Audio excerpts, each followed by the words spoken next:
I guess it's technically day 3 of LeakyCon, and I'm heading over a little early to, well, it opened at 8 I think, but it's 10 now, and I'm gonna look around the marketplace a little bit.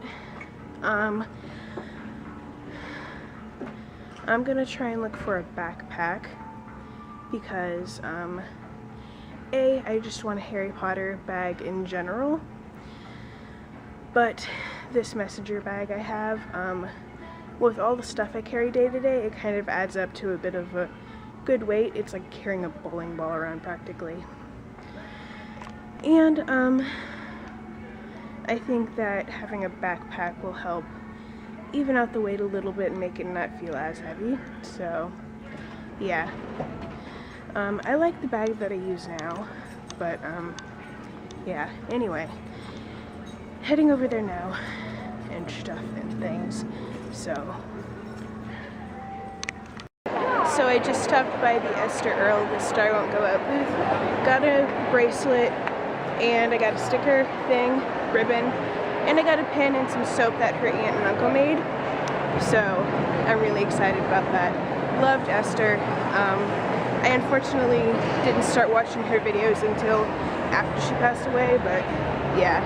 Anyway, always supporting a good cause, so whew.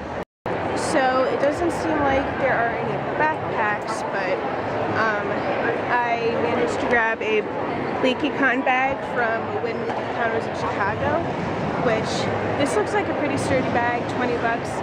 I'm not gonna complain, so I'll just have to look for a backpack when I get home.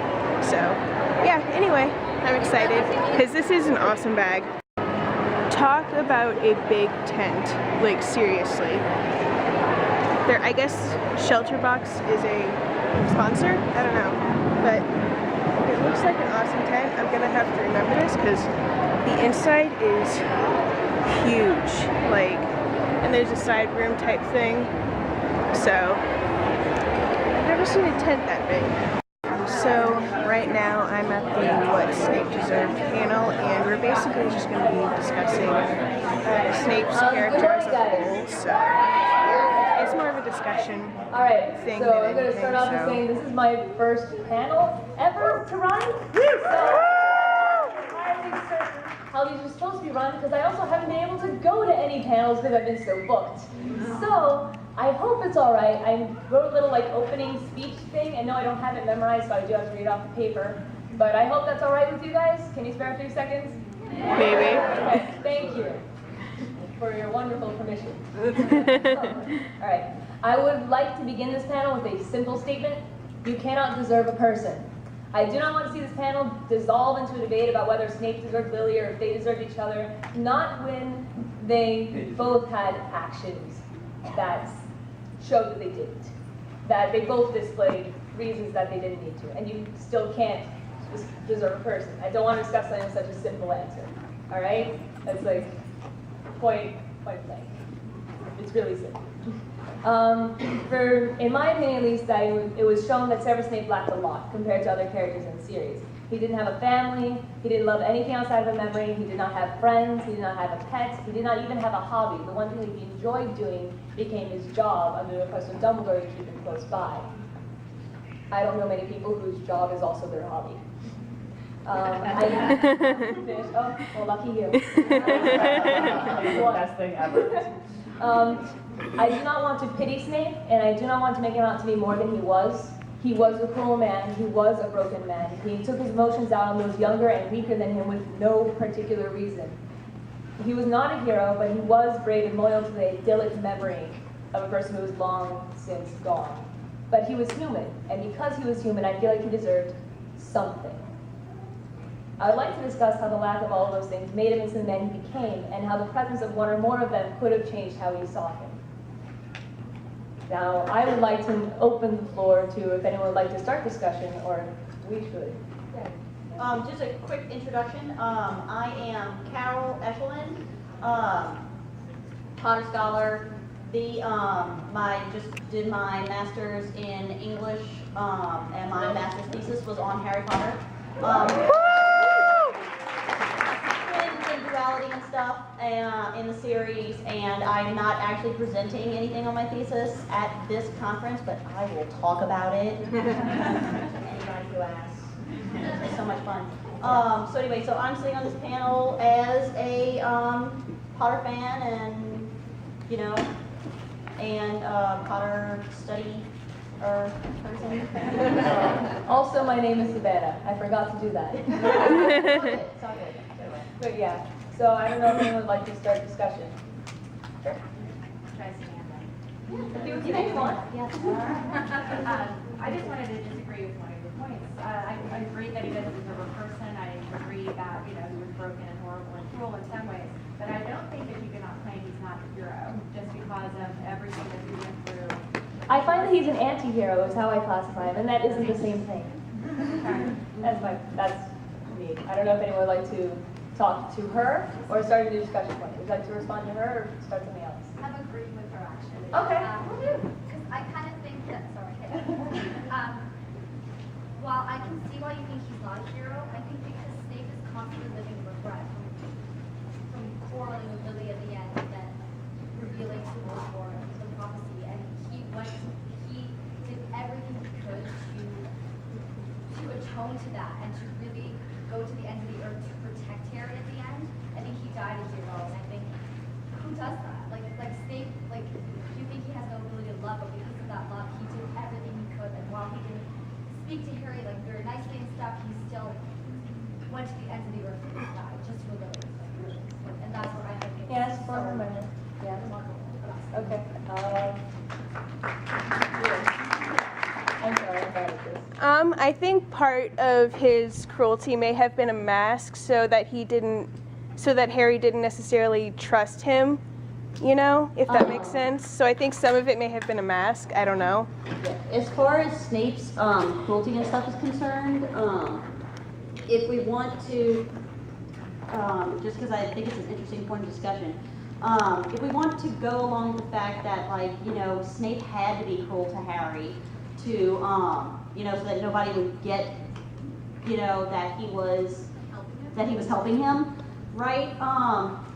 But we know that Snape can be cruel just in general, as Neville Longbottom, case in point, because he certainly had nothing to save Neville from or anything. There's no reason that Neville had to think he was a good person or whatever, and he was still a complete jerk to him. So. And I would like to also point out that he did have a reputation for being cruel even before Harry got there, which meant that he had done that the entire time.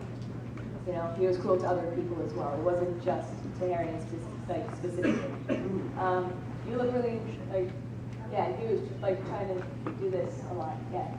Okay, I have something to say on that point. I think that his whole coolness, again, part of the mask, and also part of his personality and experiences. But I feel like with his relationship with Dumbledore, and also with the Dark Mark, he always knew that Voldemort wasn't gone. And so I feel like he was also that way, because he didn't treat the Slytherins particularly cruelly. It was all the other houses. And so I look at it as being almost a mask to keep his position. Should when Voldemort's return happen, that he is still in his place to be a spy. He is still in his place to come back into the fold, as it were, on Dumbledore's behalf, to part of their unbreakable vow, protect Harry situation. So I feel like a lot of his cruelty to the other houses, Neville, and various other characters was also a way to keep his position as a spy for the return. Well, that was a fantastic panel, I have to say. Great discussions from everybody on what they thought Snape deserved, and we kind of got sidetracked here and there, but regardless, it was an amazing discussion. If you guys want to continue that discussion, of what I have filmed a little bit and put in here. Please feel free to make a video response. I know video responses don't exist anymore, but you know what I mean. Make a video or discuss it down in the comments below. So yeah, anyway, I'm heading to another panel on cooking and stuff. I need to find it. I think it's in room 103 somewhere. I don't know where it is, but I'm sure I'll figure it out later. So yeah. Age of 21 needs to be careful drinking it. In 1 8-ounce glass, you can find 1 ounce of butterscotch schnapps, 1 ounce of whipped cream flavored vodka, and top the rest off with cream soda. Now, I live here in Florida, and it's really, really hot. We don't drink hot butter beer in my house because in my apartment, my air conditioning unit's old and it's 81 degrees during the day. So how do I get ahead on it? And it took me a long time to puzzle it out. At first, I tried making hot butter beer and using actual butter in it, and that does create a really nice foam, but the problem is, as it cools, that butter coagulates, and it's gross. You don't want to do that. It really is. Especially not in the Florida, it's just gross. So what I found after some trial and error, and this is why it's not vegan friendly, well, no, maybe vegetarian friendly, not vegan friendly. I use marshmallow cream. You take marshmallow cream with a little bit of the whipped cream flavored vodka. You whip that up with a fork until it resembles a foam, and then you just top it off with that. So this is a really high calorie, special occasion, very alcoholic drink, but it's gotten really good reviews, and the consistency is because of the cream soda and because of the fact that there is no actual dairy really in it. It actually really highly resembles the stuff that you get at the park. Something you can always also use for butter flavor is imitation butter. Yeah, imitation butter, butterscotch extract, anything like that. I've also had great reviews with a little bit of almond extract in it if you want a little bit more of a nutty flavor to it. There's a question? There's a question? Yeah, could you repeat the ingredients one more time? Yes, in an 8-ounce glass, you're going to want to take 1 ounce of butterscotch schnapps, 1 ounce of, I use Pinnacle whipped cream flavored vodka, which is the best stuff in the world. And then you top the rest off with cream soda. Now I stir the liquors together before I add the cream soda. That just gives it a little more developed flavor. And as you pour the cream soda in, you can pour it in fast and you get a foam that way anyway. But that keeps it all mixed pretty well together. And it is sweet. And so if you have to adjust the amounts of, that's the beautiful thing about pouring drinks. You can adjust the amount of any of the alcohol in there and do it to taste. So.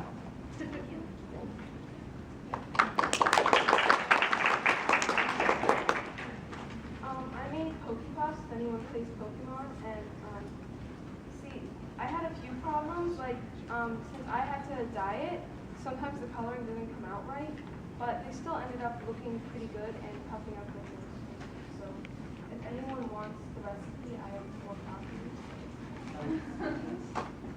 My food is terribly healthy until you get to the firefly stuff, and then you use a ton of vegetables because there is no protein in verse, except for moldy protein bars.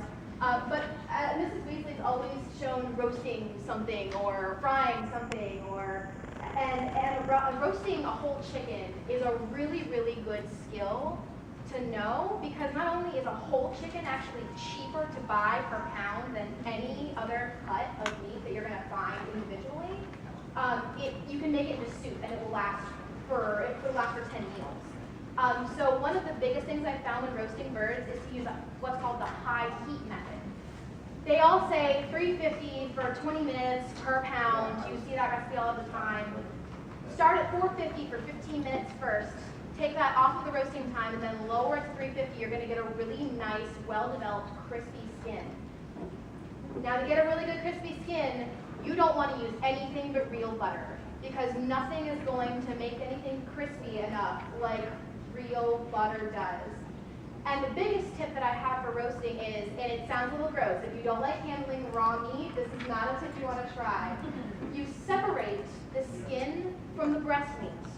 You take the butter, and I mash herbs and all sorts of stuff into the butter. You insert it under the skin, so not only do you get the flavor of the herbs into the meat itself, it bastes itself while it's cooking. So you don't have to consistently baste it every 15 minutes and lose all the heat out of your oven and sacrifice even cooking for a juicy bird. Butter is the only way to go when you're roasting chicken. Okay, I'm done now.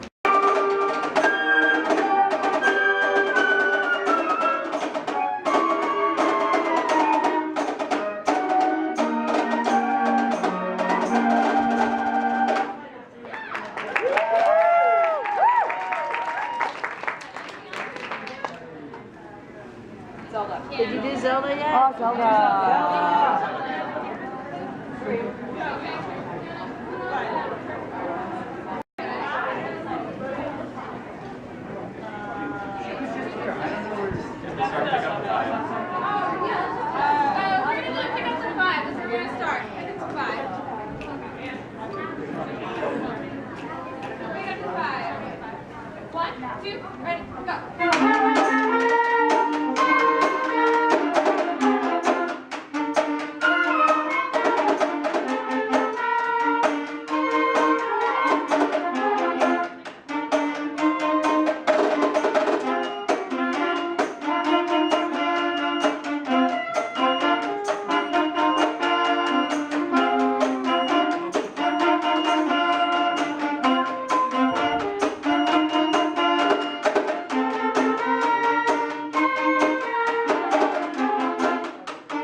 Well, there's still a lot going on right now, but there's not another panel going on that I want to go to at the moment until 5, so I have a couple hours to kill. But I'm kind of peopled out a little bit, and I just need to, I think I need a nap, so I'm gonna go do that, and I'm gonna go see the Hannah Hart panel at 5, I think, on the main stage. So yeah, I think that's what I'm gonna do. I always feel awkward with these kind of round, or not round, when there's like an entire room of elevators. Anyway, I was saying before the door randomly opened to the elevator and there was like 10 people in there. Whenever there's like 6 elevators or something, like I feel awkward because there's 3 elevators on one side of you, there's more on the other side, and you don't know which way to face. So it's like you look like an idiot going around in circles. So I don't know, I feel awkward when there's like 6 elevators. Maybe it's just me. So I bought a few things, and I'm not going to show them in this video. I'm going to make a haul video once I get home. But I got a couple of gifts for people, and I'm pretty much done spending money, except for food, of course. But yeah, anyway. Yeah, I'm happy with what I got. One of the things I got was this surprise bag for a friend of mine. And yeah, I'm excited with what I got. And I got this cute little hat that I have no idea what I'm going to do with it. This is what the other side looks like. So yeah, anyway, yeah, life and stuff.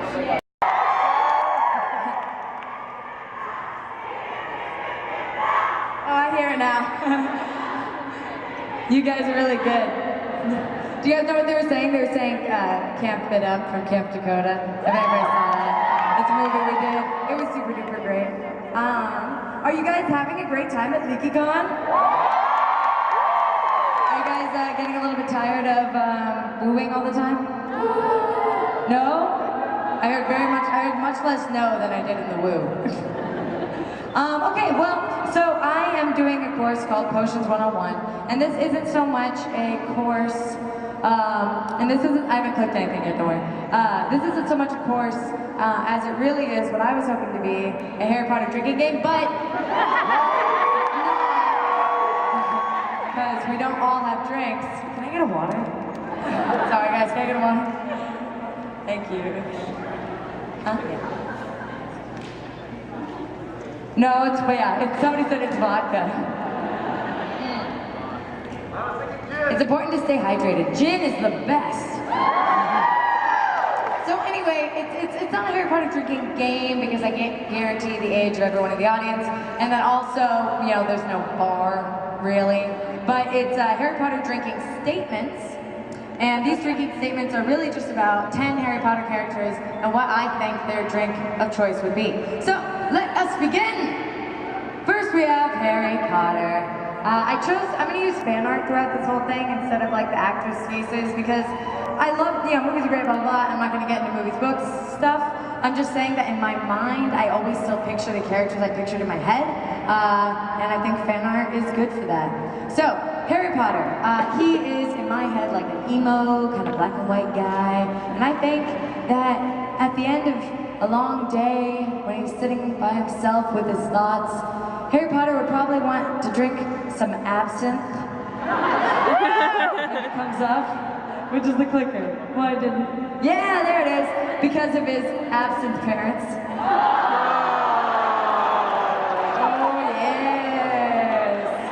See, it's a game for me, because I get to pause for puns all the time. You ever notice when somebody delivers a pun, they deliver it like this? Absent parents. Oh man, so good. Okay, next character was actually my favorite character from the books. Ron Weasley. I loved Ron in the books. I know there's a lot of feelings about Ron and stuff like that. Again, this fan art, I think he looks like pretty cool. Maybe I think I'm Ron Weasley. I don't know, you know? Maybe I've modeled like all my fashion after Ron. But as we all know, Weasley's our king, so I think you would play King's Cup a lot, right? How many of you guys know what King's Cup is?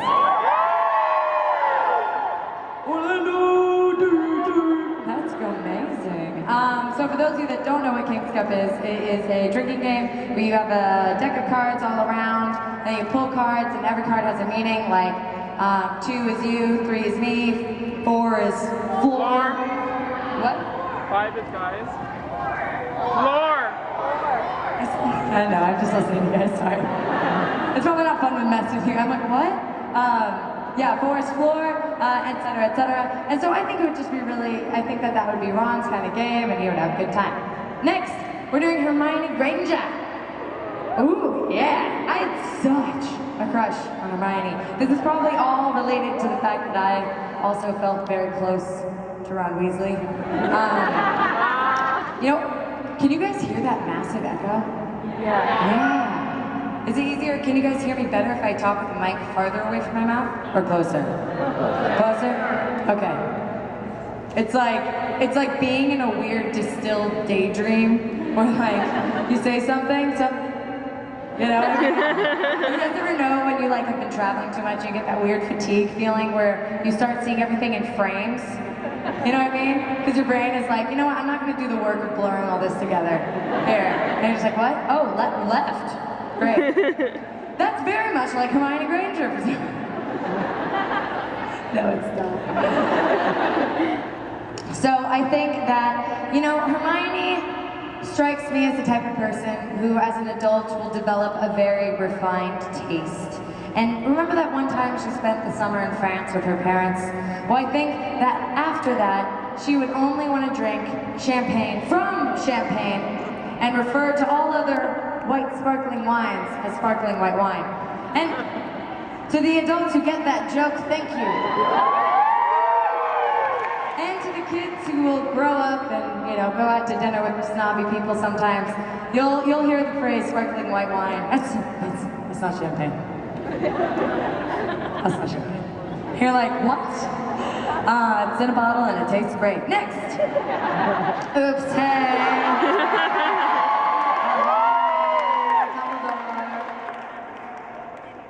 That's, Sort of sorry, this that's a gay. selfie I took a while ago. I love it. I feel like Albus Dumbledore, you know, which way do I point? Meow? I don't really know. Imagine I was seamless. What Albus Dumbledore would drink, but I do know that he seems like somebody that would really turn up for a good time. In fact, maybe a naked time.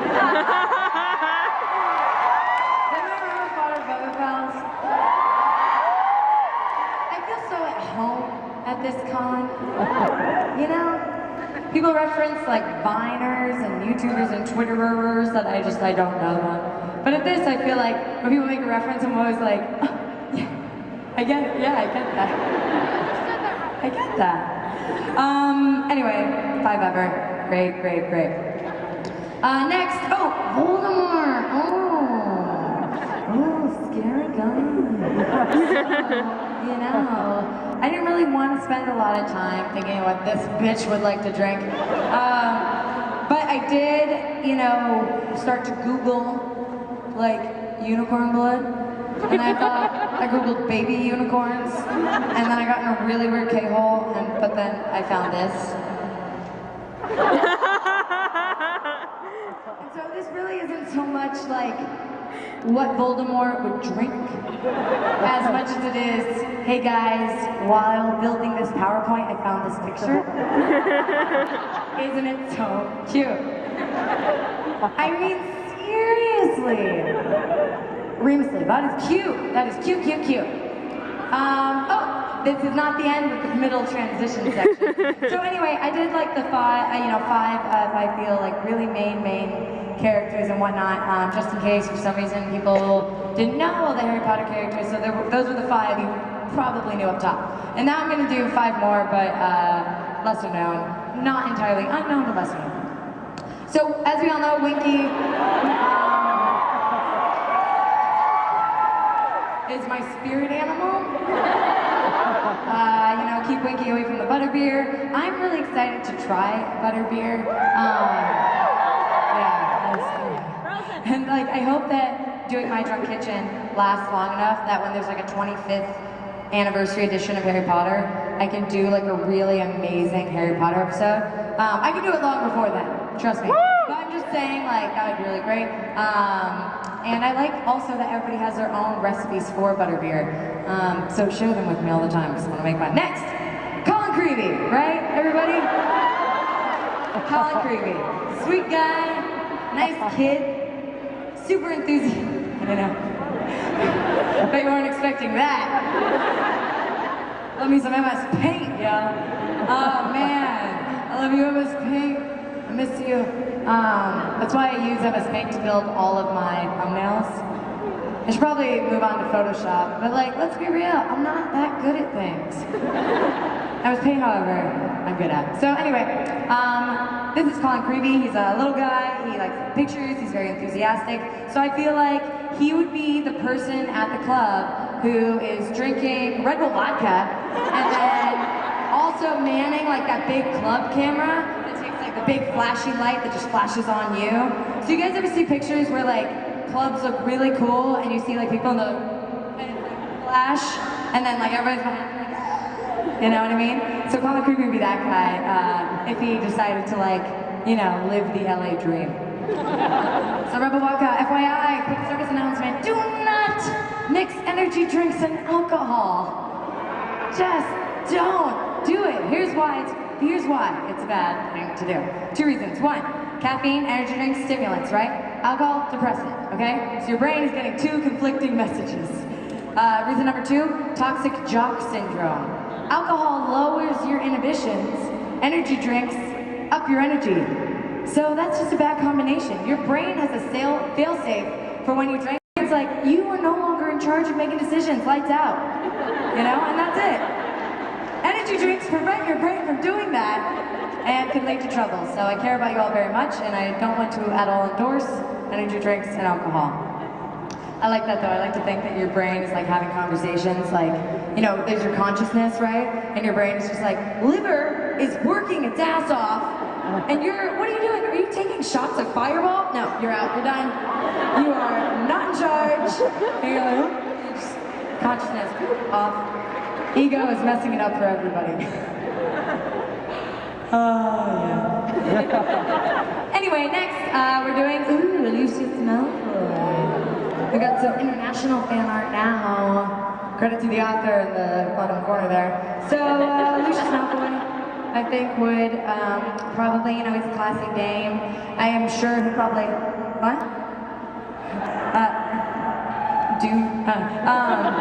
Classic Dame, and I think that he would probably like have a little sip of something inside of his cane too. It would probably be something that's like on very old scotch, you know? You know, so it's like pretty dark and scary. We're thinking about that guy. But eventually, oh thank God! Oh thank God, the little baby unicorn is back. So I went to like a dark place with like the Malfoy stuff, and you got me, babe. You know? That's like a poster, like why can't that be a motivational poster?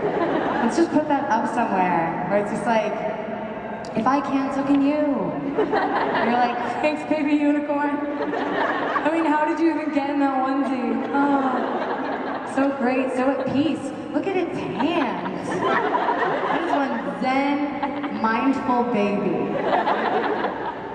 Anyway, moving right along. Second to last but not least. You guys just proud of me for clicking this right? That was all from me, right? Okay. Professor McGonagall Potter. So here's Professor McGonagall. I actually think that she's great, and I actually love the casting for this, so I'm all on board. And I feel like Professor McGonagall, okay, let's think about it. Like, when she's drinking, like, where does she want to be, you know? And in my head, I picture her, like, in Hogsmeade, but of, like, the, like, you know, classy, like, Sex and the City ladies of Hogsmeade, like, with her, like, select group of friends, like, 3 other girls who do not work at fucking Hogwarts, okay? So they all get together, and then they're gonna have some, like, real fine margaritas, and they're just gonna talk, you know what I mean? They're just gonna talk. Like skinny girls do. So it's before nausea or whatever. So that's what I thought that McGonagall would drink. And this brings me to our last one of these beautiful things, which is someone who is near and dear to my heart, and someone I personally feel like I relate to a little bit. Let's talk about Kiki. Helga Hufflepuff, right?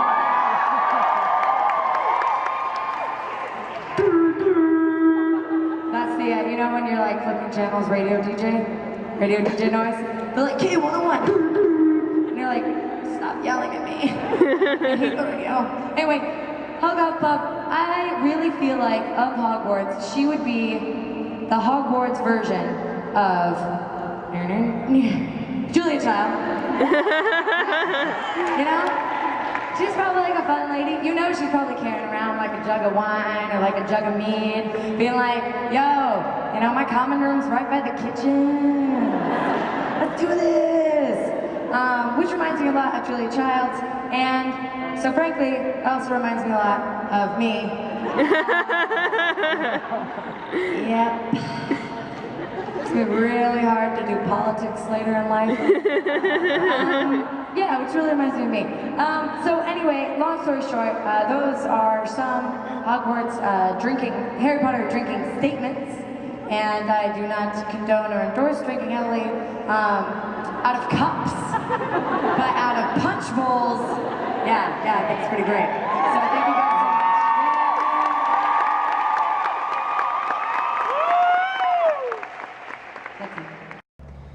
I was gonna go to the concerts tonight for a bit, but I ended up falling asleep.